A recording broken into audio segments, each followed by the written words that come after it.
This is a sign from an election in the United Kingdom. Let's cut benefits for those who refuse work. Can you guess whether this was the Labour Party on the left or the Conservative Party on the right? Very much a conservative idea. The third foundation is liberty versus oppression. This is a famous image from American history. At the founding, Patrick Henry said, "Give me liberty or give me death." Americans believe very strongly in liberty. And it's only when you understand this emphasis on liberty that you can understand this very strange flag. This is the flag of the state of Virginia, where I lived for 14 or 16 years. I was a professor at the University of Virginia. And it was only after being there for many years and doing this research on moral psychology that I noticed our flag has a murder on it. There's a dead person on our flag who was just killed. It's a strange thing to put on your flag. But if you understand that the motto at the bottom, sic semper tyrannis, thus always to tyrants, is what the men who killed Julius Caesar shouted, if you understand this very particular psychology, that when we feel somebody is dominating or bullying us, we want to unite with those around us and take him down. We want to kill the oppressor. There's a very deep psychology of revolting against oppression. Once you understand that, now you can understand one of the big ideas behind Occupy Wall Street and many other left-wing movements. This is an image common at Occupy Wall Street. It shows a fist that says 99% about to smash a small man that says 1%. So in America, we don't like violence in our political dialogue, but this is actually quite a violent image, saying if the 99% could get together, they could crush and kill the rich. So on the left, it's the 1%, the rich and the corporations. They're the bad guys. They are the oppressors. Only government can protect us. But on the right, it's the opposite. Same psychology, but different oppressor. On the right, it's the government who is the oppressor. That flag says, "Don't tread on me." It was from the time of the American Revolution, about the king and governments that were so oppressive. This one says, "Big government equals less freedom." So left and right really disagree in America on who is the oppressor. The fourth foundation, loyalty and betrayal, goes like this. Very few animals can work together as a team or as a group. Wolves can, elephants can. Some animals can, but they're always siblings. They're always family. Humans are the only animals who can work together in very, very large groups. We can form armies. We can form gigantic teams. And it's because we evolved for war. There has been war in human history for tens and possibly hundreds of thousands of years. So we're very good at coming together to fight another team. It's only because our brains evolved for war that we actually spend so much time doing sports. I mean, why do people spend so much time doing sports and watching sports? It's because it activates our tribal psychology, which is shaped by our long history of warfare. We like this intergroup competition so much that we, in America at least, I don't know if you do it in Korea, we do stupid things like this to show support for our teams. So this is a part of human psychology, and it shows up in our politics. This is a right-wing or very conservative an author, Ann Coulter, and she wrote a whole book called Treason, Liberal Treachery from the Cold War to the War on Terrorism. The right often accuses the left of not loving the country, of not wanting to protect the country. So the right really values patriotism, protecting the country, nationalism. The left is very different. There is some truth to this charge. The left doesn't like nationalism. The left is more universalistic. Coexist.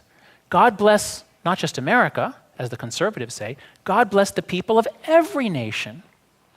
This is a photo I took at Occupy Wall Street. The American flag has been used as a protest sign. That can happen on the left. That could never, ever happen on the right. The flag is sacred on the right. They would never draw on the American flag. So I think you have some of these issues here in Korea, where the left and the right, at least the right charges that the left is soft about North Korea, is not doing what it takes to protect the nation. So many of these issues, I think, cross cultures. The fifth foundation is authority and subversion. We are primates, and primates live in hierarchies. Most primates live in hierarchies. So humans and chimpanzees show deference in very similar ways. Now, on the right, they believe that deference and authority and hierarchy are very important moral principles. This sign is from a church in my town in Virginia. It says, "God's in charge, so shut up." It's meant to be a joke, but it illustrates the idea that just defer to God. On the left, you'd never see this. Here's a sign from a very far left, an anarchist protest: "No gods, no country, no masters." So they really reject authority, and in America, we show our respect for the troops, for the soldiers who are fighting abroad. But here, I can't even say it out loud, but they're cursing the troops. So again, this could never, ever happen on the right. So America is very politically divided on most of these moral foundations. Here's the last one. There are widespread ideas that the body is a temple, and moral regulation is required to protect the sanctity of the temple. And this is especially true for women's bodies. This is an image called the allegory of chastity, showing the Virgin Mary from Christianity. So that's the Madonna, is what we call her, the Madonna, the mother of Jesus. Here's another Madonna, a very different Madonna. Now, this is from her book called Sex in the 1980s. On the left, people reject chastity. They reject restrictions on women. They think that is immoral. Here's a sign from a car in Virginia. "Your body may be a temple, but mine's an amusement park."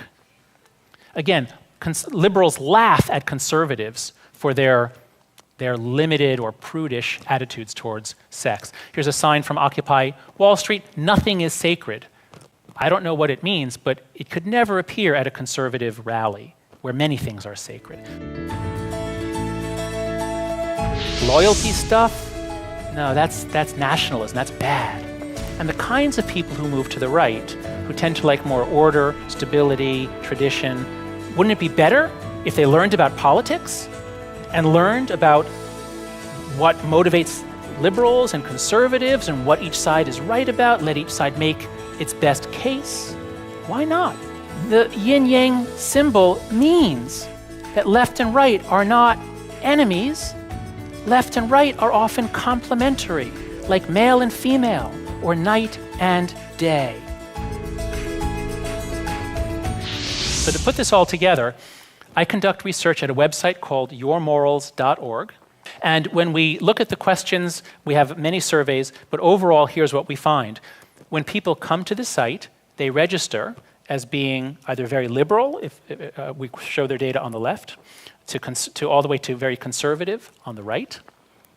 And what you see here is that people who say that they are very conservative actually give high scores to all the foundations.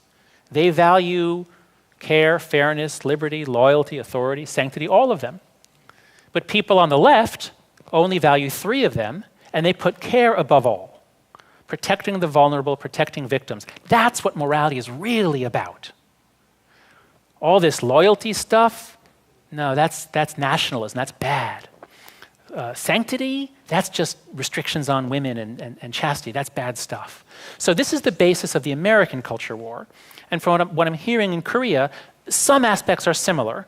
Your particular history with authoritarian government changes things, but the psychology of the kinds of people who move to the left, especially in the academic world, the artists, those people are always on the left, and the kinds of people who move to the right, who tend to like more order, stability, tradition, we find many of the same things here in Korea as well. So implications for civility.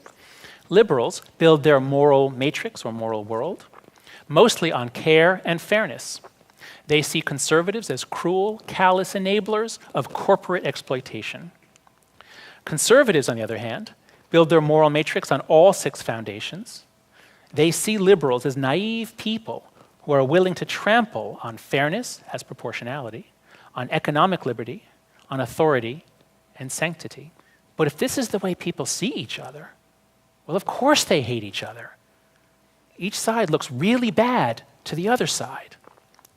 And that's why they demonize each other so much.